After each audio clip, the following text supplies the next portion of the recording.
The world, as I knew it, was painted in hues of soft ivory and blush pink. My wedding mood board was a tangible representation of my future with Mark, a future I had dreamed of since I was a little girl. We had been together for 5 glorious years, a whirlwind of shared laughter, quiet comfort, and an undeniable chemistry that felt like destiny.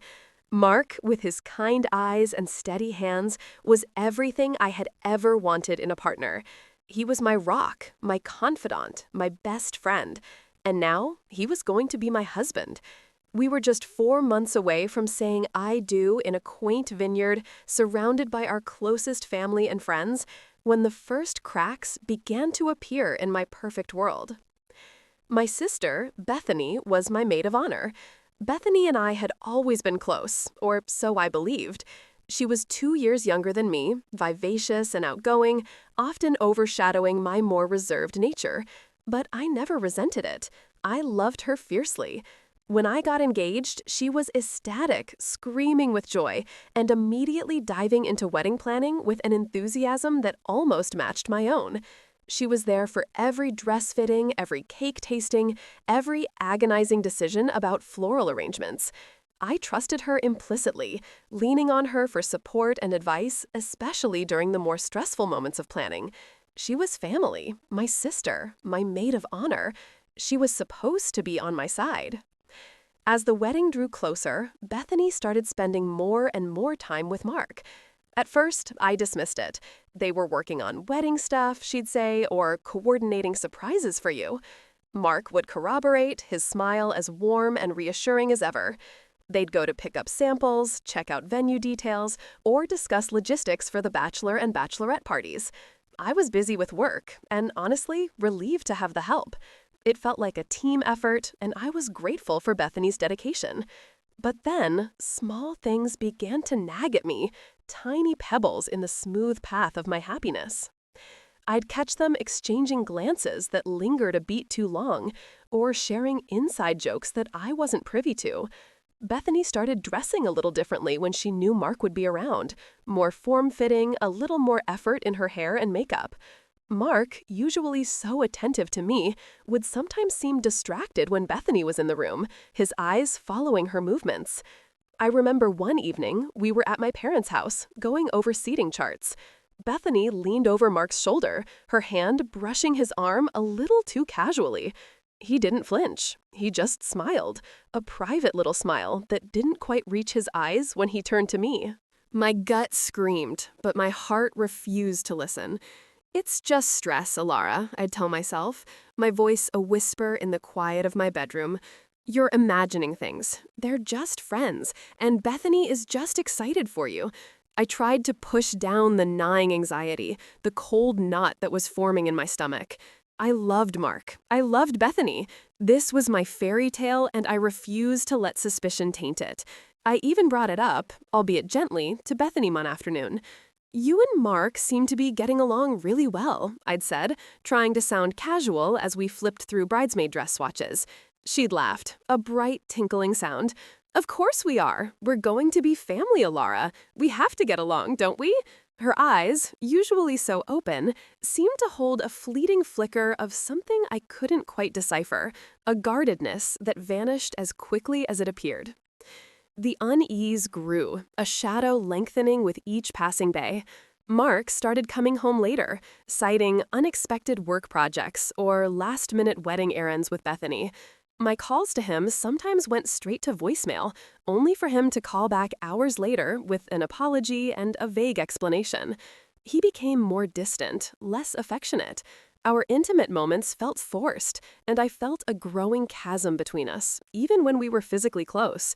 I tried to talk to him, to express my fears, but he'd brush them off, accusing me of being overly sensitive or stressed about the wedding. It's normal, babe, he'd say, pulling me into a hug that felt more like a cage than comfort.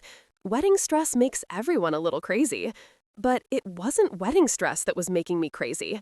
It was the feeling that my entire world was slowly, meticulously being dismantled right before my eyes. The night it all shattered is etched into my memory with painful clarity. It was a Tuesday, 2 months before the wedding. Mark had told me he was working late, a big presentation due the next morning. Bethany had said she was having a girls' night with some friends.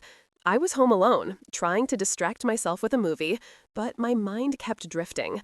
The silence in the apartment felt heavy, suffocating. A sudden, inexplicable urge to see Mark, to just hear his voice, overwhelmed me. I grabbed my keys, intending to surprise him with a late-night coffee at his office. It was a foolish, desperate impulse, a last-ditch effort to quell the growing dread. I drove to his office, my heart pounding a frantic rhythm against my ribs. The parking lot was almost empty, save for a few cars. As I approached his building, I saw a familiar car, parked discreetly in a darker corner. Bethany's car. My breath hitched. No, it couldn't be.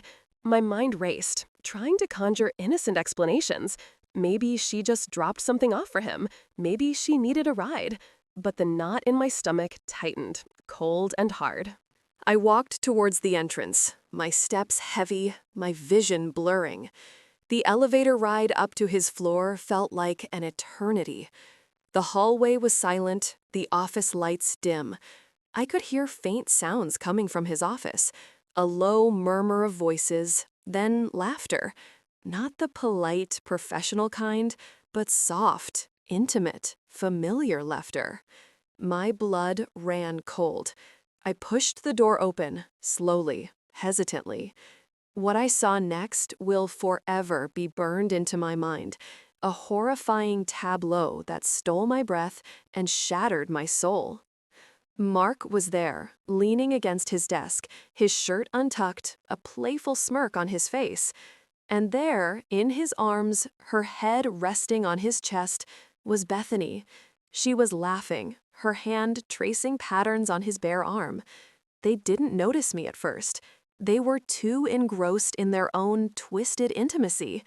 The air crackled with a sickening energy, a betrayal so profound it choked me. The world tilted on its axis. The ivory and blush pink of my future dissolved into a harsh, blinding white. My voice, when it came, was a raw, guttural sound, barely a whisper. Mark? Bethany? They sprang apart, their faces contorted in a mixture of shock and guilt. Bethany's eyes, wide and terrified, met mine. Mark's jaw dropped, his face paling to an ashen gray.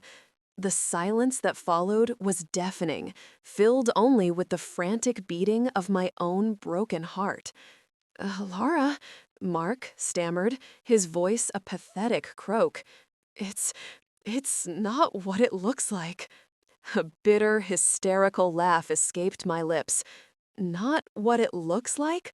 What does it look like, Mark? Because to me, it looks like my fiancé and my maid of honor, my sister, are having an affair in your office 2 months before our wedding. Bethany started to cry, weak, theatrical sobs that only fueled my rage. Laura, please, she pleaded, extending a hand towards me. It was a mistake, a terrible, terrible mistake. I slapped her hand away. The sting on my palm was nothing to the searing pain in my chest. A mistake? This has been going on for months, hasn't it? All those wedding errands, all those late nights? My voice rose, cracking with each word. Mark finally found his voice, a desperate attempt at damage control. Laura, I'm so sorry. I never meant for this to happen. Never meant for it to happen? You stood there, letting her touch you, letting her laugh with you, while I was at home planning our life together? You let me believe in a future that was a lie? I couldn't breathe. The air in the room felt toxic. I turned and ran, blindly, the sound of their desperate calls fading behind me. I drove home in a daze, tears streaming down my face, blurring the road. My perfect world had imploded. The engagement ring on my finger felt like a brand, a symbol of my utter foolishness. I ripped it off, throwing it across the apartment, watching it clatter against the wall, a hollow echo in the emptiness of my life. The next few days were a blur of tears, rage, and crushing despair. I called off the wedding. The phone calls from confused vendors, sympathetic friends, and my heartbroken parents were almost unbearable. My mother, distraught, tried to mediate, to understand. She called Bethany, who painted a picture of a complicated situation, a moment of weakness that had spiraled out of control. My father, usually stoic, was furious, his disappointment a heavy blanket over our family. Mark tried to contact me, sending endless texts and voicemails, begging for forgiveness, for a chance to explain. I blocked him. There was nothing to explain. The betrayal was absolute.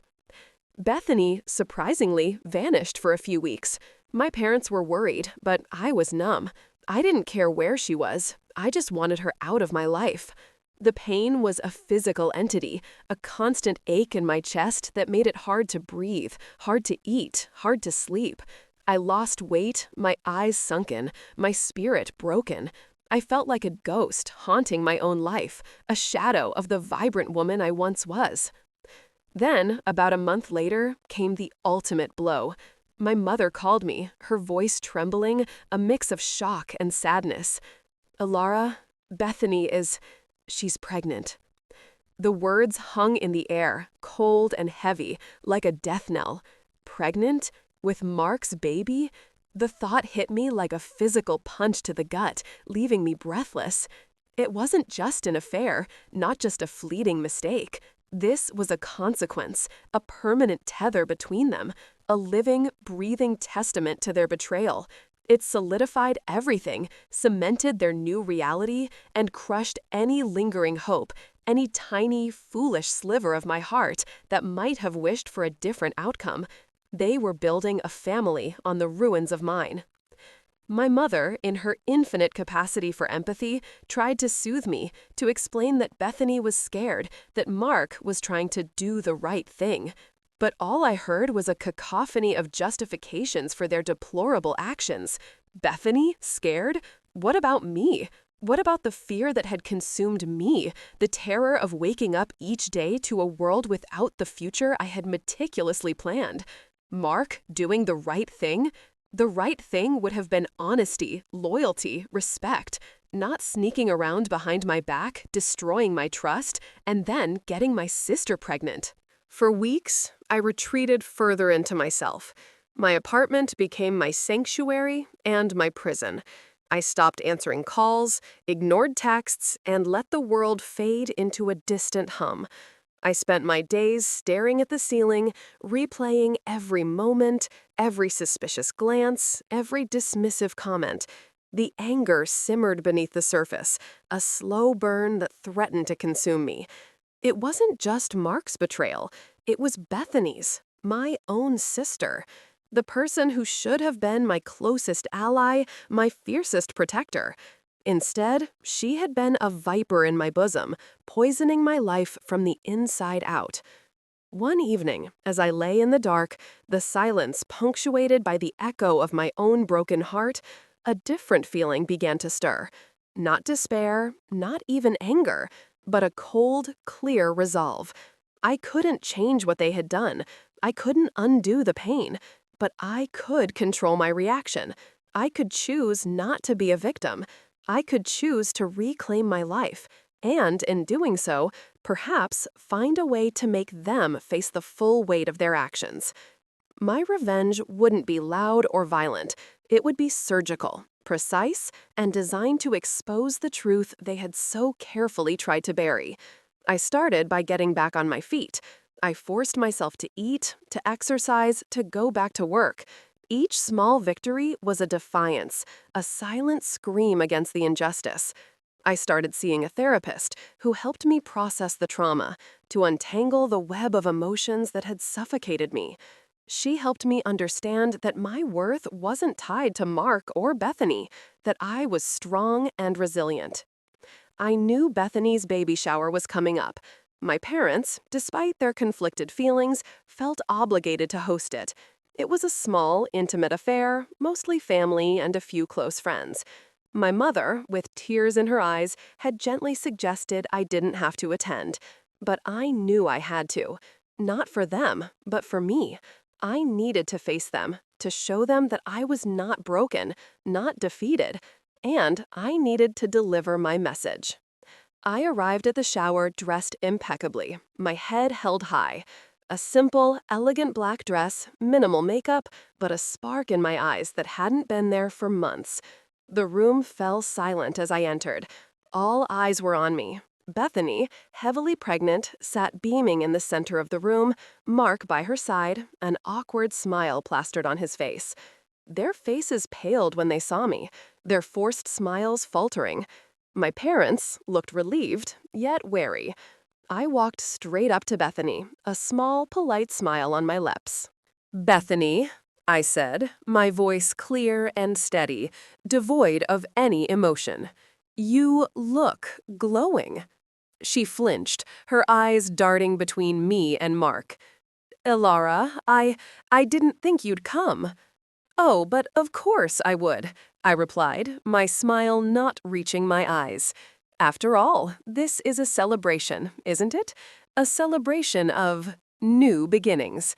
I turned to face the small gathering, my gaze sweeping over their faces, landing finally on my mother, who looked on with a mixture of apprehension and hope. "You know," I began, my voice carrying across the hushed room, "when Mark and I were planning our wedding, just a few months ago, I had so many dreams. A beautiful white dress, a loving husband, a future filled with joy. I poured my heart and soul into every detail, believing in the purity of our love, in the sanctity of our vows." I paused, letting my words sink in. Mark shifted uncomfortably, his hand instinctively going to Bethany's back. She looked down, her face flushed.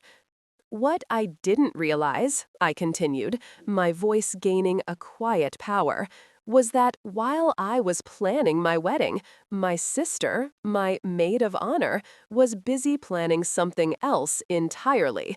She was planning to steal my fiancé. She was planning to get pregnant with his child. She was planning to dismantle my life, piece by painful piece. A gasp went through the room. My mother's hand flew to her mouth. My father clenched his fists. Bethany looked up, her eyes wide with fear and anger. "Elara, what are you doing?" she hissed, her voice cracking. I ignored her, my gaze fixed on the faces around me, particularly those of my parents' friends, who had always admired the close bond between Bethany and me. You see, it wasn't just a mistake or a moment of weakness, as some might have you believe, I explained, my voice chillingly calm. This affair started long before the wedding was called off. It started when they were supposedly helping me with wedding preparations. It started when they were sharing secret glances and private jokes. It started, in essence, with a calculated betrayal of trust, both mine and the family's.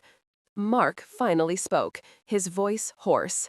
"Elara, please, not here. This isn't fair." "Fair?" I scoffed, a single bitter laugh escaping my lips.